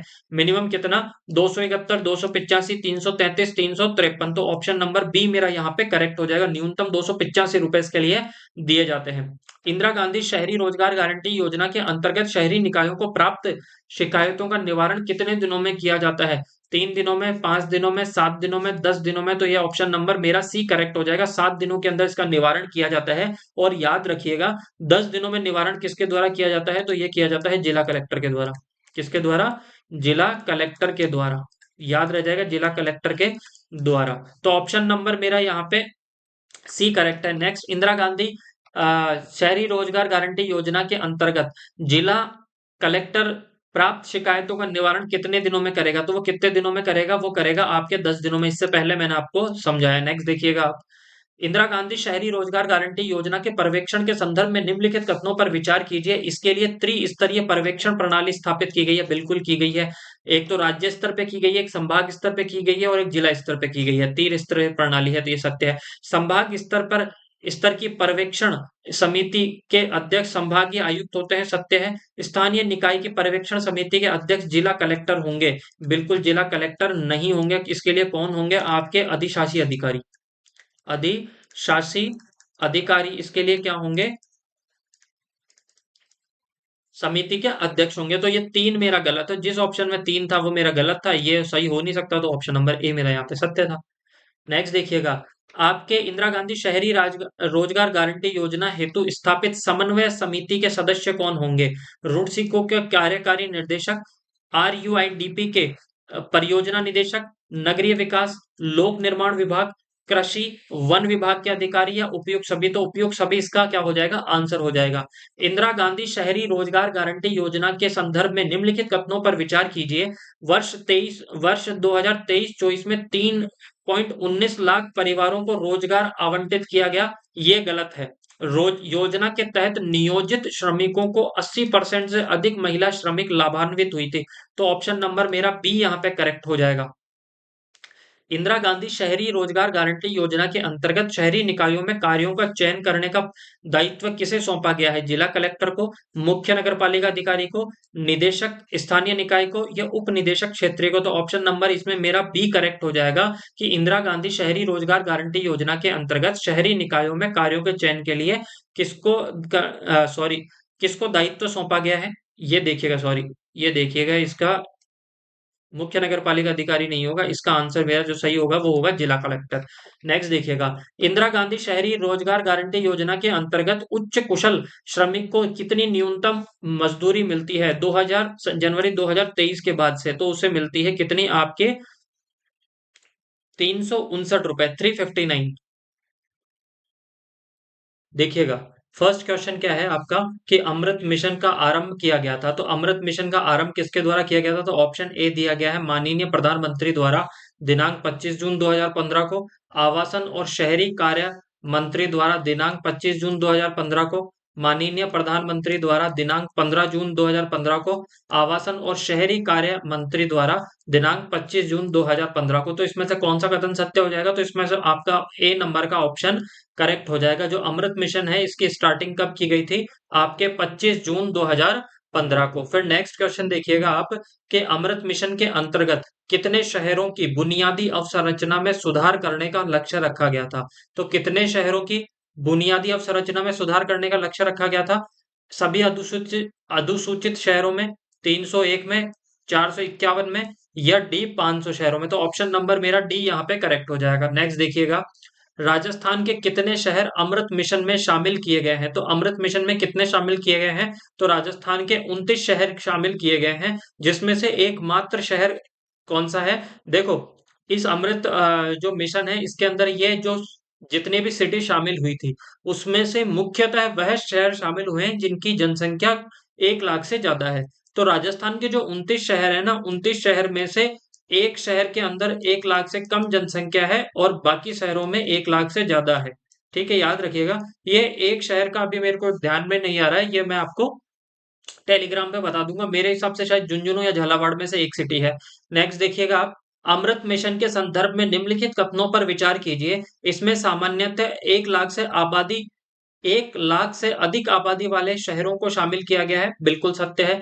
इसमें राष्ट्रीय प्राथमिकताओं के रूप में बुनियादी सेवाओं को शामिल किया गया है, यह भी सत्य है। मिशन का प्राथमिक क्षेत्र जलापूर्ति है, यह भी सत्य है। तो ऑप्शन नंबर डी मेरा यहाँ पे क्या हो जाएगा? करेक्ट हो जाएगा। नेक्स्ट देखिएगा आप, अमृत मिशन का कार्यान्वयन किस मंत्रालय के द्वारा किया जा रहा है? तो वो किस मंत्रालय के द्वारा किया जा रहा है? आवासन और शहरी कार्यालय मंत्रालय के द्वारा। अमृत मिशन के संदर्भ में निम्नलिखित कथनों पर विचार कीजिए। इसके अंतर्गत मोटरीकृत परिवहन को प्रोत्साहित किया जा रहा है, यह गलत है। देखो, अमृत मिशन के अंदर उन परिवहन को प्रोत्साहित किया जा रहा है जिसके अंदर कम से कम कार्बन का उत्सर्जन हो, और कम से कम या बिल्कुल कार्बन का उत्सर्जन किसके द्वारा नहीं होता? गैर मोटरीकृत, जिसके अंदर मोटर नहीं लग रही, जो बैटरी से चल रही है। तो ये ऑप्शन मेरा एक गलत है। गैर मोटरीकृत परिवहन को क्या किया जा रहा है? प्रोत्साहित किया जा रहा है। फिर ऑप्शन सेकंड है, परियोजनाओं के समूह को एक वर्ष में एक बार राज्य वार्षिक कार्य योजना के अंतर्गत अनुमोदित किया जाएगा, ये सत्य है। परियोजना की आयोजना और क्रियान्वयन में राज्यों को समान भागीदार बनाया गया है। तो कौन सा सत्य हो जाएगा? तो इसमें से मेरा ऑप्शन नंबर बी यहाँ पे करेक्ट हो जाएगा। नेक्स्ट देखिएगा, अमृत मिशन की कार्य योजना में शामिल है, तो कौन से शामिल है? ऑप्शन दिया गया है, जलापूर्ति, सीवरेज और सेप्टेज प्रबंधन, हरित स्थल और पार्क निर्माण, शहरी परिवहन, या उपयुक्त सभी। तो उपयुक्त सभी इसका आंसर सही होगा। नेक्स्ट, राज्य वार्षिक कार्यवाही योजना की कुल योजना राशि में जलापूर्ति के लिए कितना निर्धारित किया गया है? देखो, सिंपल सी बात है कि राज्य की वार्षिक कार्य योजना, मानो कि राज्य के पास में कितने रुपए हैं? सपोज 100 रुपए हैं। अब 100 रुपए उसको अलग अलग जगह अमृत योजना के तहत अलग अलग घटकों पे उसे क्या करने हैं? खर्च करने हैं।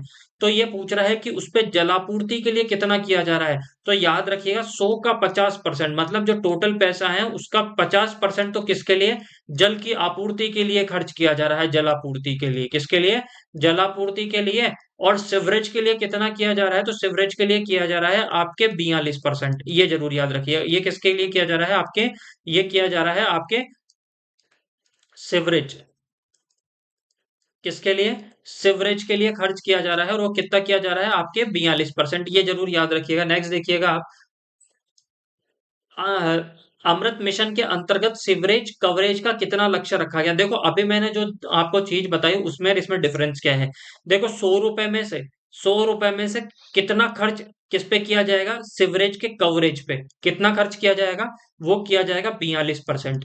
यहाँ पे क्या कहा गया है कि जब अमृत मिशन स्टार्ट हुआ था, उससे पहले जितने भी आपके लेटरिन बाथरूम थे, तो ये कितने परसेंट जो सिवरेज से जुड़े हुए थे, वो जुड़े हुए थे अमृत मिशन स्टार्ट होने से पहले 31%। और जैसे अमृत मिशन स्टार्ट होने के बाद में इस 31% को कितना करने का लक्ष्य रखा गया है? वो रखा गया था 62%। तो यहाँ पे कंफ्यूज मत होइएगा, जितना आपके पास में बजट है उसका 42% तो सिवरेज पे खर्च किया जा रहा है, पर जो पहले 31% जो ये कवरेज करता था, उसको अब टारगेट कितना किया गया है? आपके 62%। नेक्स्ट देखिएगा, अमृत मिशन के अंतर्गत राज्य वार्षिक कार्य योजना में से कितनी राशि शहरी परिवहन हेतु निर्धारित की गई है? तो ऑप्शन दिया गया है कितना आपके, 1436, 1442, 1628 या 1638। तो कौन सा आपका सही हो जाएगा? इसमें 1436 करोड़ रुपए उसके लिए शहरी परिवहन हेतु निर्धारित किए गए हैं। अमृत मिशन के अंतर्गत राज्य वार्षिक कार्य योजना हेतु निर्धारित कुल बजट है, कुल कितना बजट है? तो ऑप्शन दिया गया है 76,630, 77,640, 78,662, 78,672। तो कितना सही हो जाएगा? ऑप्शन नंबर बी यहाँ पे आपका करेक्ट हो जाएगा। अमृत मिशन के अंतर्गत राज्य वार्षिक कार्य योजना में से कितनी राशि हरित स्थल व पार्क हेतु निर्धारित की गई है? 1468 करोड़, 1678 करोड़, 1768 करोड़ या 1800 आपके 78 करोड़। तो इसमें से कौन सा सत्य हो जाएगा? इसमें से ऑप्शन नंबर मेरा यहाँ पे कौन सा करेक्ट हो जाएगा? सी करेक्ट हो जाएगा। अमृत मिशन के अंतर्गत राज्य वार्षिक कार्य योजना में से हरित स्थल व पार्क के लिए कितनी? 1768 करोड़ रुपए। नेक्स्ट देखिएगा, अमृत मिशन के संदर्भ में निम्नलिखित कथनों पर विचार कीजिए। इसमें विरासत शहरों के रूप में वर्गीकृत सभी शहर एवं कस्बे शामिल हैं। बिल्कुल सत्य है। इसमें 1 लाख से कम आबादी वाले 15 शहरों को नहीं, 13 शहरों को, कितना? 13 शहरों एवं कस्बों को शामिल किया गया है, जो कि 5 मुख्य नदी के किनारे पर स्थित हैं। दो ऑप्शन आपका गलत हो गया सेकंड नंबर का।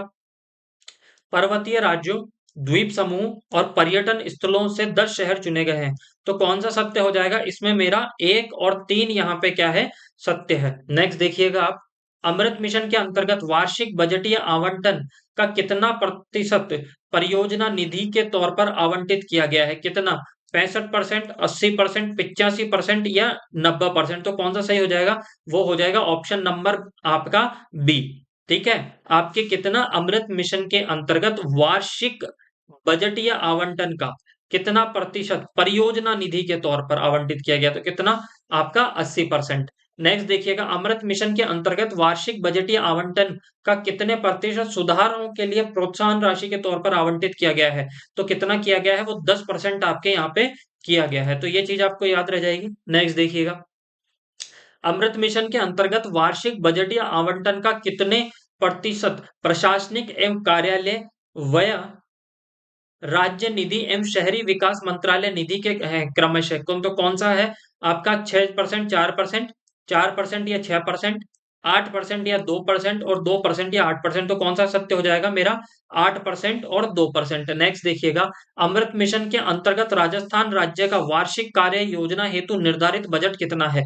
तो कितना बजट है? तो आपका कितना? 3,213.94, 3,223.94, आपका 3,233.94 और 3,243.94। तो इसमें से कौन सा सत्य हो जाएगा? तो अमृत मिशन के अंतर्गत राजस्थान राज्य का वार्षिक योजना, मतलब राजस्थान का जो बजट आता है, उसमें से इसके लिए कितना निर्धारित किया गया है? तो वो किया गया है आपके ऑप्शन नंबर कौन सा करेक्ट हो जाएगा?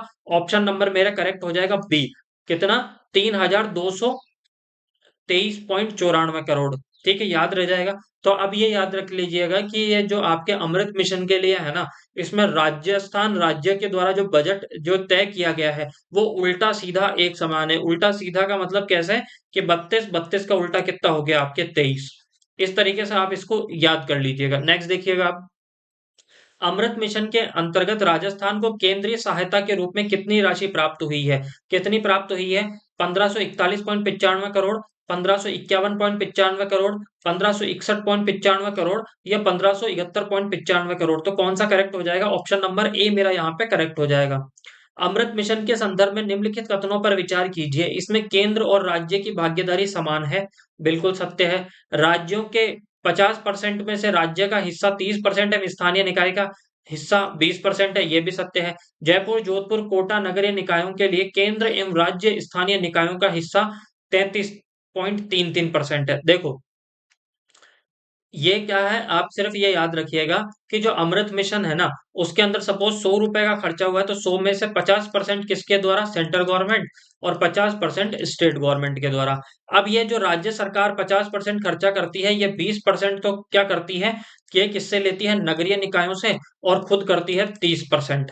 पर तीन सिटी कौन सी, जयपुर, जोधपुर, कोटा, यहां पर जो खर्चा किया जाता है वो भारत सरकार के द्वारा, भारत सरकार के द्वारा, राज्य सरकार के द्वारा, राज्य सरकार द्वारा, और नगरीय निकायों के द्वारा, नगरीय निकायों के द्वारा समान मात्रा में किया जाता है। ये समान प्रतिशत में किया जाता है, समान अनुपात में किया जाता है, प्रतिशत नहीं, समान अनुपात में किया जाता है। कितना, 33.33 भारत सरकार करेगी, 33.33 राज्य सरकार करेगी, और आपके रिमेनिंग 33.33 प्रतिशत किसके द्वारा किया जाएगा, नगरीय निकायों के द्वारा। नेक्स्ट देखिएगा, अमृत मिशन के कौशल विकास घटक का उद्देश्य कितने कर्मचारियों को प्रशिक्षित करना है, 21,000 कर्मचारी, 25,000 कर्मचारी, 45,000 कर्मचारी, या फिर आपके 47,000 कर्मचारी। तो ये कितना है, आपके 45,000 कर्मचारियों को। नेक्स्ट देखिएगा, विरासत शहर विकास और विस्तार योजना, हृदय योजना से जितने भी क्वेश्चन है वो हम यहाँ पे करने वाले हैं। नेक्स्ट देखिएगा, राष्ट्रीय विरासत शहर विकास और विस्तार योजना हृदय के संदर्भ में निम्नलिखित कथनों पर विचार कीजिए। इसे 21 जून 2015 को शुरू किया गया था, सत्य है। यह संस्कृति एवं आवासन मंत्रालय के तत्वाधान में क्रियान्वित की जा रही है, ये गलत है। यह किसके द्वारा की जा रही है, तो आवासन एवं शहरी मंत्रालय के द्वारा। किसके द्वारा, आवासन, आवासन, आवासन एवं शहरी मंत्रालय द्वारा,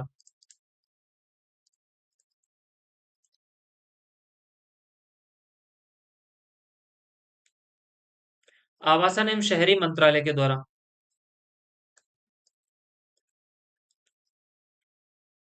आवासन एवं शहरी मंत्रालय द्वारा।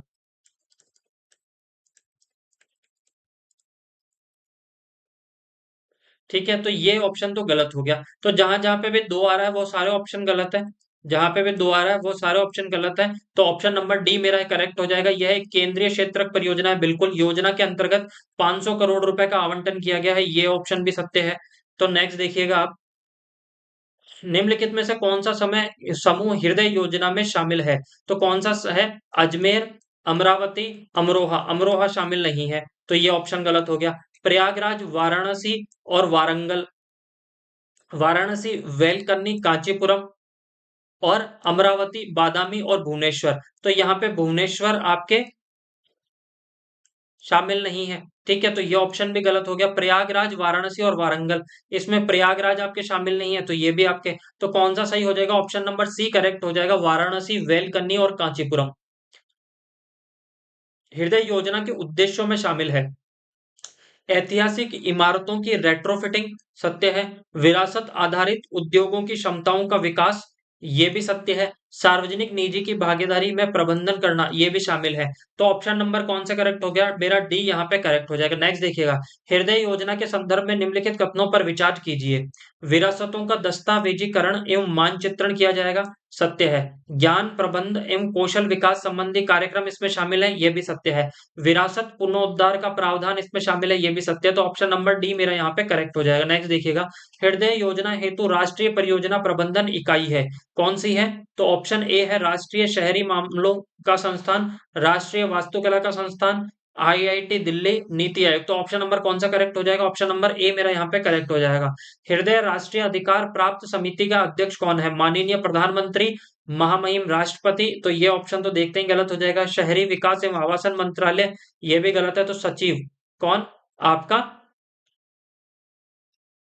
राष्ट्रीय, इसका राष्ट्र हृदय राष्ट्रीय प्राप्त अधिकार समिति का अध्यक्ष कौन है, तो इसका कौन हो जाएगा आपके, इसका एक बार आप चेक कर लीजिएगा। इसका है शहरी विकास एवं आवासन मंत्रालय। फिर देखिएगा, हृदय योजना के संदर्भ में निम्नलिखित कथनों पर विचार कीजिए। माननीय स्थानीय स्तर पर समीक्षा और निगरानी हेतु शहर स्तरीय सलाहकार और निगरानी समिति की स्थापना की जाएगी, सत्य है। इन समितियों द्वारा मिड कोर्स सुधार की सिफारिशें भी की गई है, यह भी सत्य है। और शहर स्तर पर मिशन निदेशालयों का गठन किया जाएगा, यह भी सत्य है। तो ऑप्शन नंबर डी मेरा यहाँ पे करेक्ट हो जाएगा। नेक्स्ट देखिएगा आप, हृदय योजना के अंतर्गत योजना के बजट में सर्वाधिक राशि किस शहर के लिए आवंटित की गई है? वो की गई है वाराणसी के लिए। ये आपके जो जितनी भी सिटी है, 12 शहर है, 12 शहर में सबसे ज्यादा जो 500 करोड़ रुपए खर्च किए गए, तो उन 500 करोड़ में से सबसे ज्यादा जो वाराणसी के लिए खर्च हुए थे, लगभग आपके 89 करोड़ रुपए। ठीक है, 89 करोड़ रुपए उनके लिए खर्च हुए थे। नेक्स्ट देखिएगा आप, हृदय योजना के अंतर्गत योजना के बजट में अजमेर हेतु कितनी राशि आवंटित की गई थी? ऑप्शन है 69.31 करोड़, 40.54 करोड़, 40.24 करोड़ और 40.04 करोड़। तो ऑप्शन नंबर डी मेरा सही हो जाएगा, 40.04 करोड़ रुपए किसके लिए? अजमेर के लिए। और याद रखना कि आपको पूछा जाएगा, देखो 3 सिटी है आपकी, हृदय योजना के अंतर्गत निम्न में से शहरों के किस समूह के लिए समान राशि आवंटित की गई है? तो समान राशि आवंटित किसके लिए की गई है? तो वो की गई है आपके अजमेर, गया और मथुरा, इन तीनों के लिए समान राशि। इन सब सिटी के अंदर कितने रुपए खर्च हुए थे? 0.40 करोड़ रुपए इनको आवंटित किए गए। मथुरा को भी 40.04 करोड़ रुपए, गया को भी 40.04 करोड़ रुपए और अजमेर को भी 40.04 करोड़ रुपए। और सर्वाधिक किसको हुए थे? तो सर्वाधिक हुए थे आपको वाराणसी को। किसको? वाराणसी के लिए खर्च किए गए थे 89 करोड़ रुपए। याद रह जाएगा आपको। नेक्स्ट योजना देखिए आप, दीनदयाल अंत्योदय योजना। कौन सी? दीनदयाल अंत्योदय योजना, राष्ट्रीय शहरी आजीविका मिशन। ठीक है। अब देखो, दीनदयाल अंत्योदय योजना राष्ट्रीय शहरी आजीविका मिशन कब आरंभ किया गया था? ऑप्शन दिया गया है 26 जनवरी 2014, 1 अप्रैल 2014, 15 अगस्त 2014 या फिर 2 अक्टूबर 2014। तो ये दीनदयाल अंत्योदय योजना राष्ट्रीय शहरी आजीविका मिशन आपके कब शुरू किया गया था? 1 अप्रैल 2014 को। राजस्थान में दीनदयाल अंत्योदय योजना राष्ट्रीय शहरी आजीविका मिशन का क्रियान्वयन किस विभाग द्वारा किया जा रहा है? स्वायत्त शासन विभाग द्वारा, सहकारिता विभाग द्वारा, जन कल्याण विभाग द्वारा और आयोजना विभाग के द्वारा। तो ऑप्शन नंबर आपका ए करेक्ट हो जाएगा। देखिएगा, राज्य स्तर पर डे एन्युअलम, अब इसको मैं डे एन्युअलम बोलूंगा, आप समझ जाइएगा मैं दीनदयाल योजना के बारे में बात कर रहा हूं, कि क्रियान्वयन हेतु स्थापित शासकीय परिषद की अध्यक्षता किसके द्वारा की जाती है? तो वो किसके द्वारा की जाती है? तो वो किया जाते हैं आपके माननीय मुख्यमंत्री द्वारा, माननीय नगर विकास एवं आवासन मंत्री द्वारा, सचिव स्वायत्त शासन विभाग द्वारा, परियोजना निदेशक द्वारा। तो इसका कौन सा करेक्ट हो जाएगा? इसमें से आपका ऑप्शन नंबर सी करेक्ट, आपका ऑप्शन नंबर बी करेक्ट हो जाएगा। ये किसके द्वारा की जाती है? आपके राज्य स्तर पर।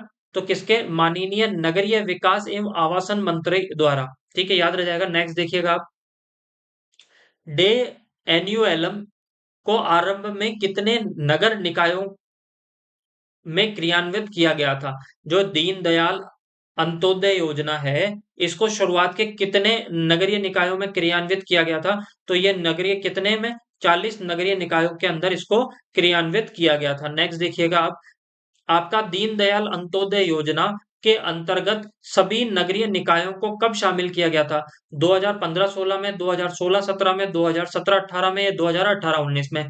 तो ऑप्शन नंबर मेरा कौन सा करेक्ट हो जाएगा? ऑप्शन नंबर मेरा बी करेक्ट हो जाएगा, 2016-17 में इसको शामिल किया गया था। फिर दीनदयाल अंत्योदय योजना के अंतर्गत केंद्र सरकार एवं राज्य सरकार के द्वारा वित्त पोषण का अनुपात है। पहले केंद्र सरकार पूछा है और बाद में राज्य सरकार। तो केंद्र सरकार का कितना है? 60% और इसका आपके 40%।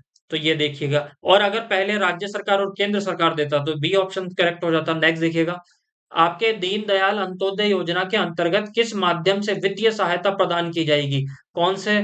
पैसा पोर्टल के माध्यम से, क्लास आवास पोर्टल के माध्यम से, क्रेडिट लाइन के माध्यम से, उपयुक्त सभी माध्यमों से। तो ऑप्शन कौन सा करेक्ट हो जाएगा? ए मेरा यहाँ पे करेक्ट हो जाएगा।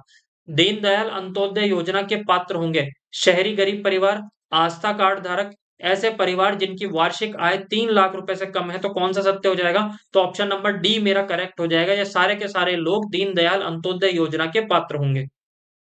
नेक्स्ट देखिएगा, दीनदयाल अंत्योदय योजना के अंतर्गत अधिकारियों को प्रशिक्षण देने हेतु प्रति प्रशिक्षणार्थी कितनी राशि का व्यय किया जाएगा?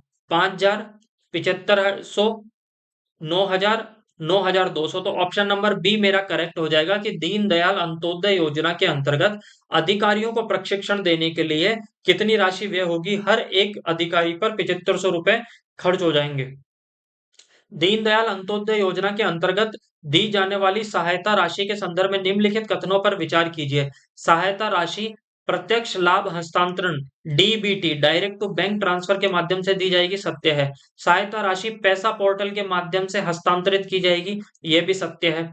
यह राशि 24 किस्तों में 24 माह में दी जाएगी, यह गलत है। यह राशि 24 किस्तों में नहीं, 36 किस्तों के अंदर दी जाएगी। 36 किस्तों में और 36 महीनों में, 36 माह के अंदर दी जाएगी, ये यहाँ पे सत्य होता। यहाँ पे ऑप्शन नंबर 1 और 2 मेरा यहाँ पे करेक्ट है। नेक्स्ट देखिएगा, आपके दीनदयाल अंत्योदय योजना के संदर्भ में निम्नलिखित कथनों पर विचार कीजिए। इसका उद्देश्य स्वरोजगार हेतु कम ब्याज पर कम कम ब्याज दर पर ऋण उपलब्ध कराना है, सत्य है।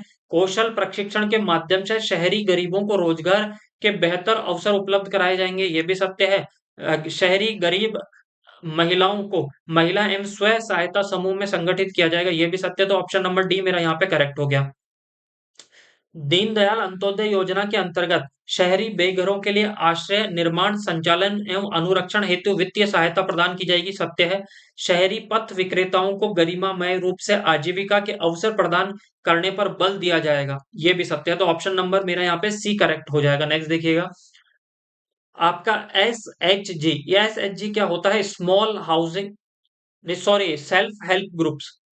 एस का मतलब है आपके सेल्फ, एच से हो गया आपका हेल्प और जी से हो गया आपका ग्रुप। ठीक है, सेल्फ हेल्प ग्रुप के को रिवॉल्विंग फंड प्राप्त करने के लिए न्यूनतम कितनी अवधि में कार्यरत होना चाहिए? तो कितने में? 3 माह में अंदर कार्यरत होना चाहिए। नेक्स्ट, सेल्फ हेल्पिंग ग्रुप हेतु आपका दीनदयाल अंत्योदय योजना की राशि में से कितनी राशि तक रिवॉल्विंग फंड उपलब्ध करवाया जाएगा? 10,000, 15,000, 20,000 या 50,000? तो ऑप्शन नंबर ए मेरा यहाँ पे करेक्ट होगा। ठीक है, तो ये 3 योजना पढ़ ली। अब चौथी योजना हमारी यहाँ पे है इंदिरा गांधी शहरी क्रेडिट कार्ड योजना। इंदिरा गांधी शहरी क्रेडिट कार्ड योजना कब आरंभ किया गया? कब आरंभ की गई? 6 जुलाई 2021, 6 अगस्त 2021, 6 अगस्त 2021, 22 या 6 जुलाई 2022? तो ये याद ये रखना कि ये इंदिरा गांधी शहरी क्रेडिट कार्ड योजना है ना, ये चालू तो हमारे कब की गई थी? 22 के, वो 21 के अंदर की गई। तो 2 ऑप्शन तो गलत हो गए आपके। ये कब की गई थी? 6 अगस्त 2021 को। मूल रूप से इंदिरा गांधी शहरी क्रेडिट कार्ड योजना की अवधि निर्धारित की गई थी, कितनी की गई थी? तो ये की गई थी आपके 6 अगस्त 2021 से 31 मार्च 2022 तक। ठीक है, याद रह जाएगा आपको। नेक्स्ट देखिएगा आप, इंदिरा गांधी शहरी क्रेडिट कार्ड योजना का वित्त पोषण किया जाता है। तो इंदिरा गांधी शहरी क्रेडिट कार्ड योजना हमारे राज्य सरकार की है, तो इसका वित्त पोषण भी किसके द्वारा किया जाएगा? 100% राज्य सरकार के द्वारा। इंदिरा गांधी शहरी क्रेडिट कार्ड योजना के अंतर्गत कितना ऋण प्रदान किया जाएगा? एकल उद्यमी को 20,000 रुपए एवं सामूहिक उद्यमी को 50,000 रुपए, गलत है। केवल सामूहिक उद्यमी को 50,000 रुपए नहीं, केवल एकल उद्यमी को 50,000 रुपए, ये मेरा ऑप्शन नंबर सी मेरा करेक्ट हो जाएगा। एक इंडिविजुअल पर्सन को 50,000 रुपए तक का ऋण दिया जाएगा। फिर इंदिरा गांधी शहरी क्रेडिट कार्ड योजना के अंतर्गत पात्र आयु वर्ग, कितने आयु वर्ग के लोगों को ये स्कीम के तहत बेनिफिट मिलेगा? तो ये मिलेगा आपके 18 वर्ष से 40 वर्ष तक के लोगों को। नेक्स्ट देखिएगा आप, इंदिरा गांधी शहरी क्रेडिट कार्ड योजना का संचालन किसके द्वारा किया जाता है? परियोजना निदेशक द्वारा, सचिव वित्त मंत्रालय द्वारा, सचिव सहकारिता विभाग द्वारा या मुख्य सचिव द्वारा? तो ऑप्शन नंबर ए मेरा करेक्ट हो जाएगा, परियोजना निदेशक द्वारा। जिला स्तर पर योजना के क्रियान्वयन हेतु किसे नोडल अधिकारी नियुक्त किया गया है? तो जिला स्तर पर कौन होता है? तो वो होता है आपके जिला कलेक्टर, संभाग पे संभागीय आयुक्त। नेक्स्ट देखिएगा, इंदिरा गांधी शहरी क्रेडिट कार्ड योजना में आवेदन करने के संदर्भ में निम्नलिखित कथनों पर विचार कीजिए। आवेदक अनिवार्यतः राजस्थान के शहरी क्षेत्र का निवासी होना चाहिए, सत्य है। आवेदक जन आधार कार्ड धारी होना चाहिए, सत्य है। आवेदक के पास में राजस्थान में स्थायी और साथ ही वर्तमान निवास से संबंधित दस्तावेज होने चाहिए। तीनों ऑप्शन सही है। ऑप्शन नंबर मेरा यहाँ पे डी करेक्ट है। नेक्स्ट देखिएगा आप, इंदिरा गांधी शहरी क्रेडिट कार्ड योजना का क्रियान्वयन किस विभाग के द्वारा किया जा रहा है? तो ऑप्शन दिया गया है स्थानीय निकाय विभाग के द्वारा, सहकारिता विभाग के द्वारा, राज्य जन कल्याण विभाग के द्वारा या मुख्यमंत्री कार्यालय द्वारा। तो ऑप्शन नंबर ए मेरा यहाँ पे करेक्ट हो गया। नेक्स्ट, इंदिरा गांधी शहरी क्रेडिट कार्ड योजना के संचालन हेतु परिपत्र किस विभाग द्वारा जारी किए गए हैं? तो परिपत्र किस विभाग के द्वारा? स्थानीय निकाय विभाग द्वारा, मुख्यमंत्री कार्यालय द्वारा, वित्त विभाग के द्वारा या उद्यम एवं कौशल विकास विभाग के द्वारा। तो किसके द्वारा किए जा रहे हैं? तो याद रखिएगा, परिपत्र किसके द्वारा, किस विभाग के द्वारा? तो वो किए जा रहे हैं आपके वित्त विभाग के द्वारा। नेक्स्ट, इंदिरा गांधी शहरी क्रेडिट कार्ड योजना हेतु ऑनलाइन वेब पोर्टल पर किए गए आवेदनों को संबंधित नोडल अधिकारी द्वारा कितने दिनों में सत्यापित किया जाता है? तो देखिएगा, इंदिरा गांधी शहरी क्रेडिट कार्ड योजना हेतु ऑनलाइन वेब पोर्टल पर जो जितने भी आवेदन किए हैं उनको संबंधित नोडल अधिकारी द्वारा 7 दिनों के अंदर क्या किया जाता है? सत्यापित किया जाता है। नेक्स्ट देखिएगा, योजना के तहत प्राप्त आवेदनों की निकाय स्तर पर छटनी किसके द्वारा की जाती है? तो किसके द्वारा की जाती है? वो की जाती है ऑप्शन नंबर छटनी। योजना के तहत आवेदन प्राप्त आवेदनों की निकाय स्तर पर छटनी किसके द्वारा की जाती है?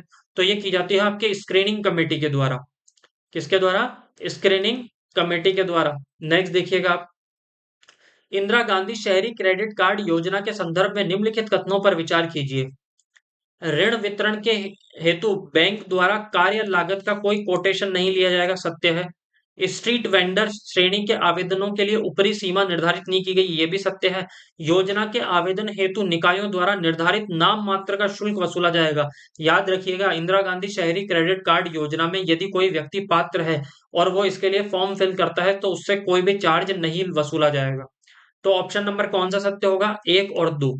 नेक्स्ट देखिएगा, इंदिरा गांधी शहरी क्रेडिट कार्ड योजना के संदर्भ में निम्नलिखित कथनों पर विचार कीजिए। इसमें ईडब्ल्यूएस वर्ग को प्राथमिकता दी गई है, गलत है। सभी वर्गों को प्राथमिकता दी गई है। सहायता राशि एक मुश्त दी जाएगी, ये सत्य है। आवेदन पत्रों की छटनी निकाय स्तर पे की जाएगी, ये भी सत्य है। तो ऑप्शन नंबर मेरा यहाँ पे कौन सा करेक्ट हो जाएगा? बी करेक्ट हो जाएगा, 2 और 3। नेक्स्ट देखिएगा, आवेदन पत्रों की स्क्रीनिंग कमेटी का अध्यक्ष कौन होता है? आयुक्त या अधिशासी अधिकारी, जिला कलेक्टर, अग्रणी जिला बैंक प्रबंधक या जिला उद्योग केंद्र निदेशक। तो कौन सा सत्य हो जाएगा मेरा? ये आयुक्त या अधिशासी अधिकारी। नेक्स्ट, आवेदन पत्रों की स्क्रीनिंग कमेटी कमेटी के संदर्भ में निम्नलिखित कथनों पर विचार कीजिए। इसमें अध्यक्ष सहित कुल 5 सदस्य होंगे, बिल्कुल सत्य है। जिला परियोजना अधिकारी, नगर निकाय द्वारा अधिकृत प्रतिनिधि इसमें संयोजक होंगे, ये भी सत्य है। इसमें जिला उद्योग केंद्र का एक प्रतिनिधि होगा, ये भी सत्य है। तो ऑप्शन नंबर डी मेरा यहाँ पे करेक्ट हो जाएगा। इंदिरा गांधी शहरी क्रेडिट कार्ड योजना के अंतर्गत प्राप्त ऋण मॉरेटोरियम अवधि कितनी निर्धारित की गई है? तो मॉरेटोरियम की अवधि कितने हैं आपके? 3 महीने। नेक्स्ट देखिएगा, इंदिरा गांधी शहरी क्रेडिट कार्ड योजना के अंतर्गत प्राप्त ऋण के संदर्भ में निम्नलिखित कथनों पर विचार कीजिए। यह पूरी तरीके से ब्याज मुक्त और ऋण यह पूरी तरीके से ब्याज मुक्त ऋण होगा, सत्य है। ऋण का भुगतान 12 के महीने में करना होगा, यह भी सत्य है। उपखंड अधिकारी द्वारा लाभार्थी का सत्यापन किया जाएगा, यह भी सत्य है। तो ऑप्शन नंबर डी मेरा यहाँ पे करेक्ट हो जाएगा। फिर देखिएगा, इंदिरा गांधी शहरी क्रेडिट कार्ड योजना के माध्यम से लगभग कितने लाभार्थी को लाभ पहुंचाने का लक्ष्य रखा गया है? तो कितने को रखा गया है? 5 लाख लाभार्थी। इंदिरा गांधी शहरी क्रेडिट कार्ड योजना के अंतर्गत ऋण का वितरण किया गया है, तो किसके? ईडब्ल्यूएस वर्ग के आवेदकों को प्राथमिकता के आधार पर, गलत। एससी व एसटी के आवेदकों को प्राथमिकता के आधार पर, नहीं। अधिक आयु के आवेदकों को प्राथमिकता के आधार पर, यह भी नहीं। तो इसमें ऑप्शन नंबर सी मेरा करेक्ट हो जाएगा। जो इंदिरा गांधी शहरी क्रेडिट कार्ड योजना के अंतर्गत जो ऋण दिया जा रहा है वो कैसे दिया जा रहा है कि जो पहले आ जाएगा उसको मिल जाएगा, पहले आओ पहले पाओ के आधार पे। इंदिरा गांधी शहरी क्रेडिट कार्ड योजना के अंतर्गत आवेदन करने के लिए अहिर्त है। कौन अहिर्त है? 12,000 या इससे कम मासिक आय प्राप्त करता, या 15,000 इससे कम मासिक आय प्राप्त करता, 18,000 या इससे कम मासिक आय प्राप्त करता, 21,000 या इससे कम मासिक आय प्राप्त करता। तो याद रखिएगा, एक व्यक्ति जिसकी आय 15,000 या 15,000 से कम है तो वो किसमें अप्लाई कर सकता है? इंदिरा गांधी शहरी क्रेडिट कार्ड योजना। तो व्यक्तिगत रूप से तो कितनी? व्यक्तिगत व्यक्तिगत रूप से, तो जो उसकी इनकम होनी चाहिए वो कितनी होनी चाहिए? 15,000 तक, या इससे कम, या इससे कम। 15,000 या इससे कम। और अगर अगर मैं देखूं पारिवारिक तौर पर, किससे? पारिवारिक, पारिवारिक तौर पर कुल आय कितनी होनी चाहिए? परिवार की कुल आय 50,000 रुपए प्रति माह। 50,000 रुपए प्रति माह। ठीक है, इससे कम होनी चाहिए 50,000 रुपए से। तो देखिएगा, इंदिरा गांधी शहरी क्रेडिट कार्ड योजना के अंतर्गत आवेदन करने पर मासिक पारिवारिक आय सीमा कितनी निर्धारित की गई है? 50,000 रुपए इससे कम, 60,000 रुपए इससे कम, 75,000 रुपए इससे कम, या 1 लाख रुपए इससे कम। तो ऑप्शन नंबर ए मेरा करेक्ट हो जाएगा, 50,000 रुपए या इससे कम। इंदिरा गांधी शहरी क्रेडिट कार्ड योजना के संदर्भ में निम्नलिखित कथनों पर विचार कीजिए।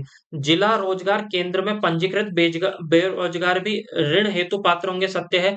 ऋण का भुगतान 15 समान किस्तों में करना होगा। ऋण का भुगतान 15 समान किस्तों में करना होगा, किस्तों की बात कहीं पे भी नहीं की गई। फिर ऑप्शन 3 माह तक बैंकों द्वारा ऋण वापसी की मांग नहीं की जाएगी, ये भी सत्य है। तो ऑप्शन नंबर मेरा यहाँ पे सी करेक्ट हो जाएगा, 1 और 3। तो आज की क्लास हम यहीं पे समाप्त करते हैं। ये सब्सक्राइब कीजिए। Thank you so much, bye bye and take care.